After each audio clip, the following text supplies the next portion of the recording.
Hello friends, good evening. Hi, this is Alok Ojha. Welcome to StudyIQ English. So as you can see on the board, our today's topic of discussion is Second Anglo-Afghan War. My friends, in the previous sessions, we have discussed precisely about the First Anglo-Afghan War. Just a second, friends. Aspirants, those who are new to the platform, let me inform you one important aspect. I have already covered ancient Indian history, medieval Indian history, and modern Indian history as a part of YouTube series. But there were certain topics of modern Indian history which were left, which majorly included the key battles. So as a part of the important battles, I have covered different battles that specifically during the time of Britishers, such as Anglo-Carnatic Wars, Anglo-Mysore War, Anglo-Maratha War, Anglo-Sikh War, and Anglo-Afghan Wars we are covering. Apart from this, we have also studied about, or we have thrown light precisely on the Battle of Plassey, Third Battle of Panipat, and the Battle of Buxar. Okay, so today is the last session on the series of important battles. In the coming sessions, probably I would be coming up with a series on important topics of world history. And we are going to throw light on important topics of world history such as American Revolution, French Revolution, Russian Revolution, World War I, World War II, and apart from this, we are also going to study about Industrial Revolution, then the Renaissance period or the English Revolution. So we are going to study about these important topics in the coming sessions precisely from the perspective of world history. Is that clear to all of you? So my friends, without wasting any more time, let's begin our today's important session. And now we are going to focus on Second Anglo-Afghan War. Now, before I begin with the Second Anglo-Afghan War, we need to understand what is the policy of masterly inactivity that was followed by the viceroy at that time, whose name was Sir John Lawrence. Okay, so please pay attention carefully. Aspirants, those who are new to the platform, I'll be repeating certain aspects of the First Anglo-Afghan War. Okay,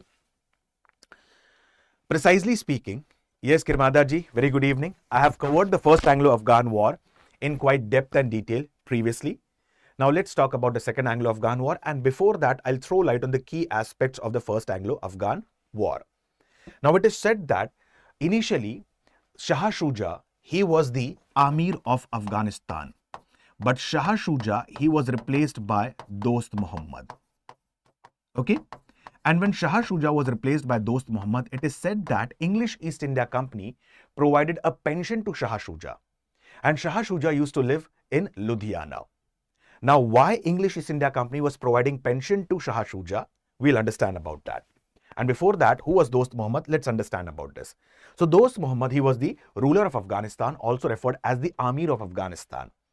And at that time, the threat of Russia was lingering, because Russia had already signed a treaty which was referred as Treaty of Turkmenchai with Persia. And Russia had improved its diplomatic relations with Persia, and probably they might have an eye on Afghanistan. And after Afghanistan, they might have an eye over the region of India. Okay. So at that time in 1836, Lord Auckland was the Governor General of India. And Lord Auckland wanted to enter into friendly alliance with Afghanistan. Okay. And the ruler of Afghanistan at that time was Dost Muhammad.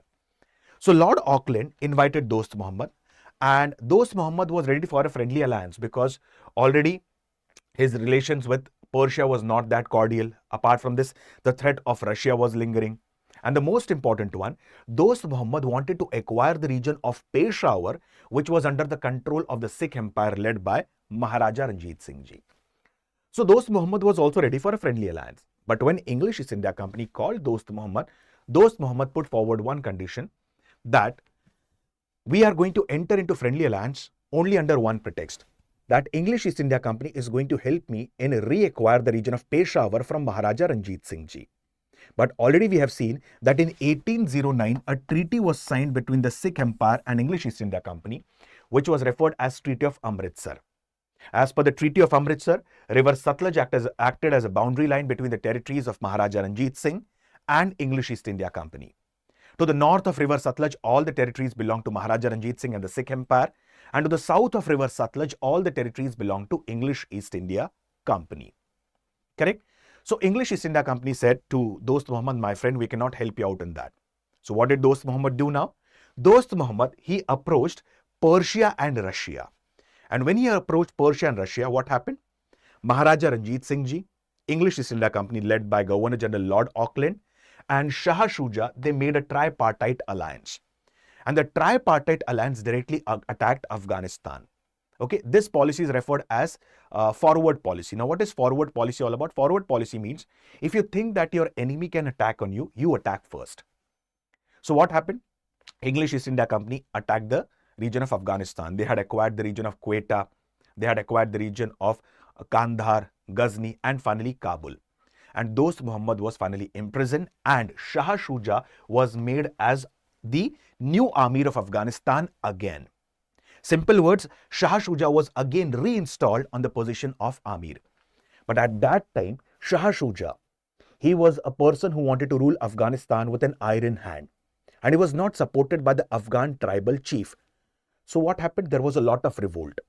Many English officers were killed. I'll give you a few examples. Alexander Burnes, Charles Burns, Elphiston, all of them had lost their life. Finally, what happened? English East India Company called back Lord Auckland, and Lord Ellenborough was sent to restore back the peace. Now, Lord Ellenborough wanted to take the revenge at any cost. Okay, at any cost he wanted to take the revenge. So Lord Ellenborough, around 1842, he again attacked Kabul, which was under the control of Dost Muhammad. But when he attacked Kabul, which was under control of Dost Muhammad, at this particular point of time, what happened? At this particular point of time, the territory of Kabul was again restored back to Dost Muhammad under one condition.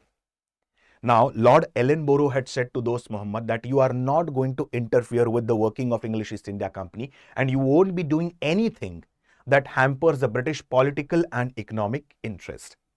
And this was completely accepted by Dost Muhammad. Okay. So we had seen this in the first Anglo-Afghan War. Now within next 15 to 20 minutes, we'll throw light on Second Anglo-Afghan War. What were the causes for Second Anglo-Afghan War, and what is the most important policy of masterly inactivity that was adopted by Sir John Lawrence. Okay. Kirmada, sir, after this session, if it is convenient for you, could you please take a quick glance on the 1808 Travancore revolt? It was asked in the NHII exams. See, the revolt of Travancore, I have to explain the entire background about this, Kirmada. Okay, and to explain that entire background, it will take a lot of time. But yes, I have covered these topics as a part of different revolts previously. So you can go through the series of modern Indian history, and if it is not covered, I'll surely cover, because it will take approximately 40 to 45 minutes to explain this entire aspect. Okay. Now, coming back, now let's understand about the policy of what? Masterly inactivity by John Lawrence. Now, what is policy of masterly inactivity? In 1842, the first Anglo-Afghan War, what we say, it ended. And around 1850, after the revolt of 1857, Government of India Act 1858 was passed. And after the Government of India Act 1858, it is said that the rule of company in India was replaced by the rule of British Crown. Okay. And precisely speaking, it is said that now the rule of Crown was being managed by the Secretary of State for India, and Lord Stanley was the first Secretary of State for India. From now onwards, as per Government of India Act 1858, the Governor General of India was now designated as the Viceroy of India. And now, during this time, the Viceroy was Sir John Lawrence. Prior to him, Lord Canning was the Viceroy. Okay. Now, in 1863, Dost Muhammad, he passed away. And when Dost Muhammad passed away, there was a war of succession. Like Dost Muhammad, he had 16 wives. He had 25 daughters, and he had 27 sons. So there was a complete situation of chaos in Afghanistan. Complete situation of chaos.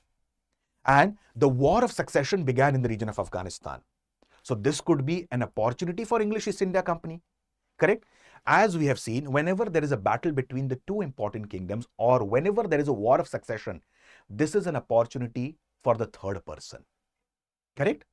But here, Sir John Lawrence, when the 27 sons of Dost Muhammad were fighting for the throne of Afghanistan to become the Amir of Afghanistan, this was one of the best opportunity. So many historians do believe that at that particular point of time, why did Sir John Lawrence did not attack Afghanistan and acquired it? There was a major reason behind this. John Lawrence, he had adopted the policy of masterly inactivity. Now, what is masterly inactivity all about? First of all, whatever is happening in Afghanistan, we are not going to interfere. Why? There were two important reasons behind this. The first important reason was we were acquiring the region of Afghanistan, or we wanted to maintain the diplomatic relations with Afghanistan because continuously the threat of Russia was lingering. Okay? Because Russia, it had reached to the top of Afghanistan and probably it could acquire Afghanistan. After some time, its intention might be to acquire India. So, initially there was a threat of Russia, or initially there was a danger from the side of Russia. But the threat of Russia is now eradicated. Hence, we are not going to attack Afghanistan. And secondly, as a part of First Anglo-Afghan War, what had happened? When Dost Muhammad was replaced and Shah Shuja was made as the ruler of Afghanistan, there was a tribal revolt in which many officers of English East India Company were killed. Many soldiers of English East India Company were killed. In fact, the British resident was also killed. So we do not want to repeat the same mistake. And hence, at that particular point of time, Sir John Lawrence adopted the policy of masterly inactivity. Okay? So he said that we are not going to interfere with Afghanistan. In fact, Sir John Lawrence, he was the Viceroy of India from 1864 to 1869. After Sir John Lawrence, it is said that Lord Mayo and Lord Northbrook, they were the Viceroys of India. They also adopted the same policy of masterly inactivity in Afghanistan. So now, Britishers have decided that they are not going to interfere in the internal administration of Afghanistan. After some time, what happened? The War of Succession, it got ended. And when the War of Succession, it got ended, Sher Ali, one of the sons of Dost Muhammad, was chosen as the next ruler of Afghanistan, or the next Amir of Afghanistan. Okay. Now, Sher Ali, he had a very simple fundamental principle. First of all, I do not want any kind of interference by either Russia or the Britishers on the soil of Afghanistan. And in that case, many of the historians do believe that Sher Ali did not initially accept the diplomatic relations with Russia or Britishers. So Britishers were okay with it because, like, already the threat of Russia, it has waned away. On the other hand, Sher Ali is saying that I do not want to maintain any kind of a diplomatic relations either with Russia or with the Britishers. So they were ready with it. Who? The Britishers were ready with it. But what happened? The Russian Tsar, they forced diplomatic relations with whom? Afghanistan. And in fact, this person, Sher Ali, said that I do not want any kind of a diplomatic ambassadors to be sent by Russia or Britishers in Afghanistan. But still, on 22nd July 1878, forcefully, Russian envoys arrived in Afghanistan.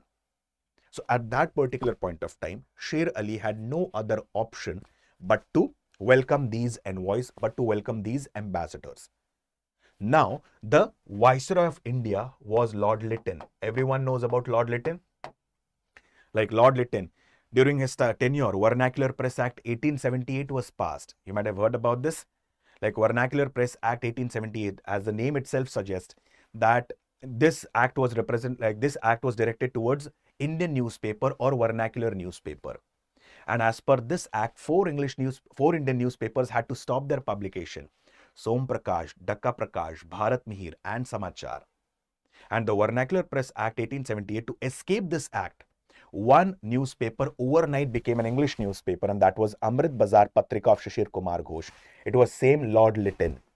It was the same Lord Lytton who had reduced the maximum age limit for civil services from 21 years to 19 years so that Indians could be debarred from the civil services. So in that case, it was the same Lord Lytton during whose time this step was taken by Sher Ali. Okay. So Sher Ali, he had accepted diplomatic relations with Russia. Now, Lord Lytton comes to know about this. And when Lord Lytton comes to know about this, he got infuriated. On one hand, Sher Ali is saying that I'm not going to accept any kind of a diplomatic relations or ambassadors from any of the side. On the other hand, you are maintaining good diplomatic relations with Russia. Now, at that time, Britishers said that we are also going to send diplomatic envoys or ambassadors to Afghanistan.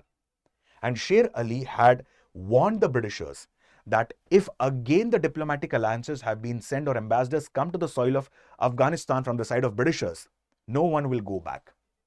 But ignoring the threat of whom? Sher Ali. Britishers, they sent their ambassadors or envoys to Afghanistan. And this person, Sher Ali, he had sent his forces to the Khyber Pass. Khyber Pass, it is located in Hindu Kush Mountains on the borders of India and Afghanistan. So Sher Ali had sent his forces to Khyber Pass, and here the British forces had to retreat back from the Khyber Pass. They did not enter into Afghanistan. And this culminated into Second Anglo-Afghan War. Okay, Second Anglo-Afghan War started. And when the Second Anglo-Afghan War started, it is said that Britishers had acquired specifically different parts of the Afghanistan. Okay, and major parts of the Afghanistan was acquired by the Britishers. So that became one of the major causes, or that became one of the major reasons for Second Anglo-Afghan War. Now, meanwhile, Sher Ali, he passed away on 21st February 1879. And when Sher Ali passed away in 1879, again what happened? Again the War of Succession began. Correct? Like as we had seen after the death of the Amir of Afghanistan, Dost Muhammad, there was War of Succession. Because Dost Muhammad, he had like approximately 16 wives. He had 25 daughters and 27 sons. Finally, Sher Ali, he became the Amir of Afghanistan, or the ruler of Afghanistan. Now, Sher Ali, he also died in 1879.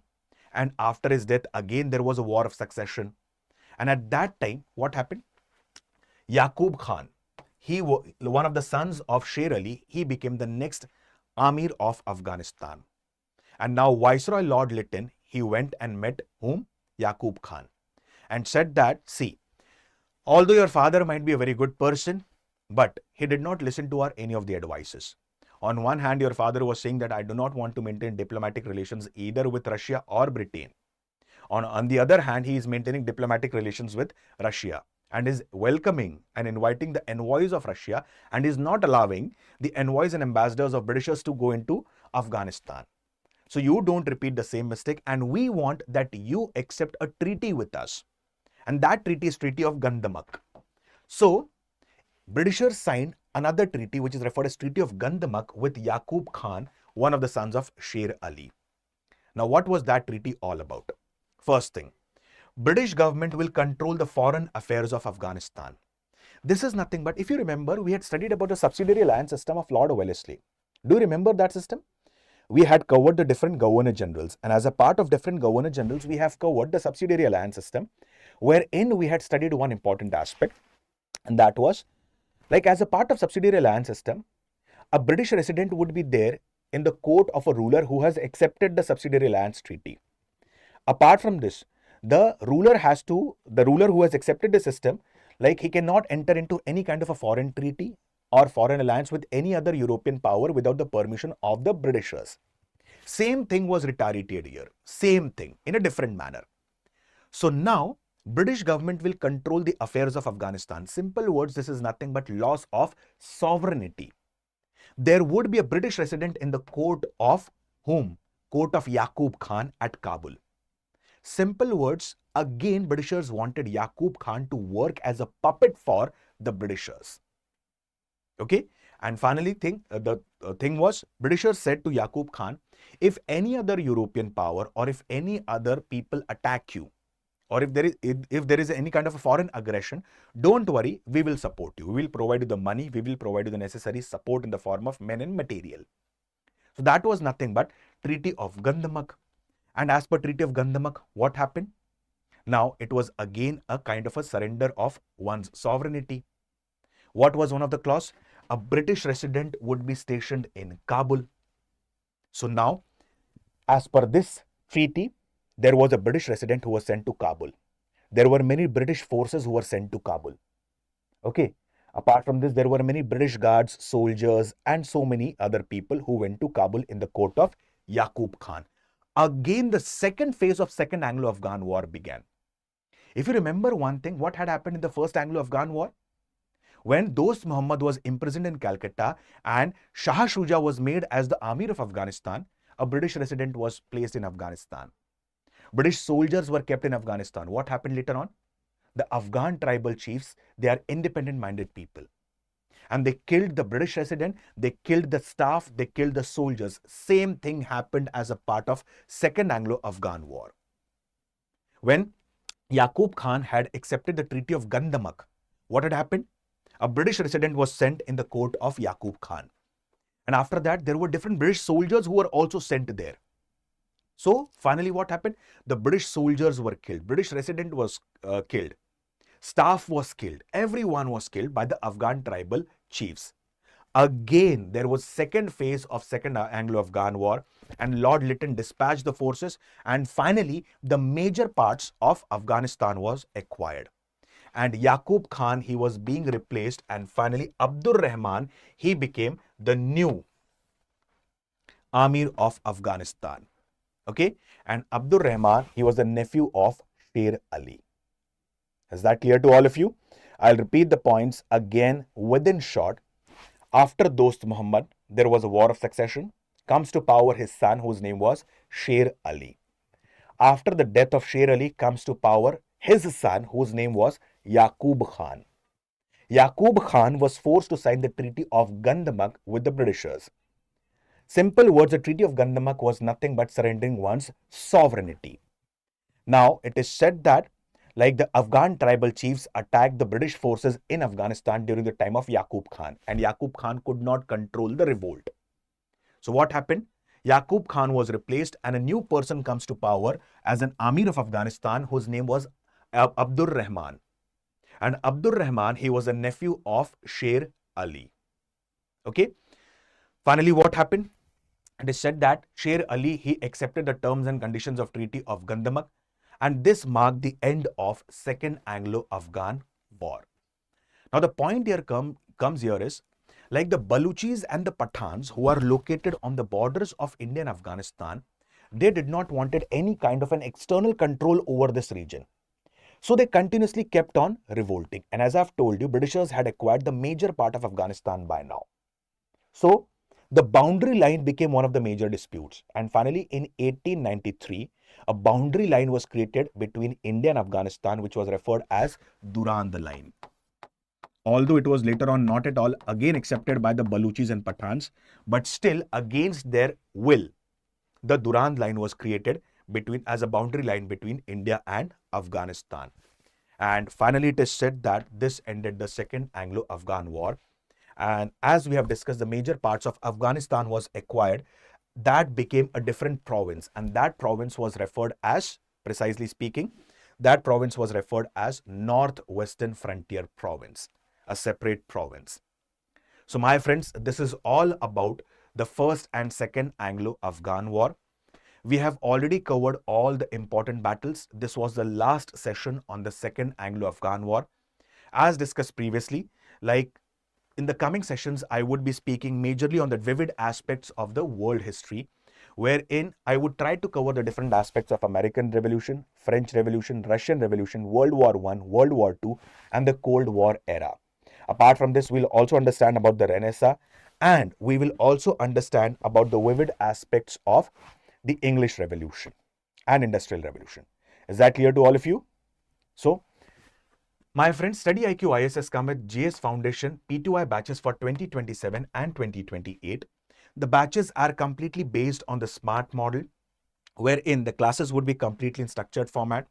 The students would first be taught the basics. After basics, then we'll move on to the foundation phase. Then we'll finally move on to the advanced stage. Now, there would be a mentor who would be guiding you throughout your journey for civil services preparation.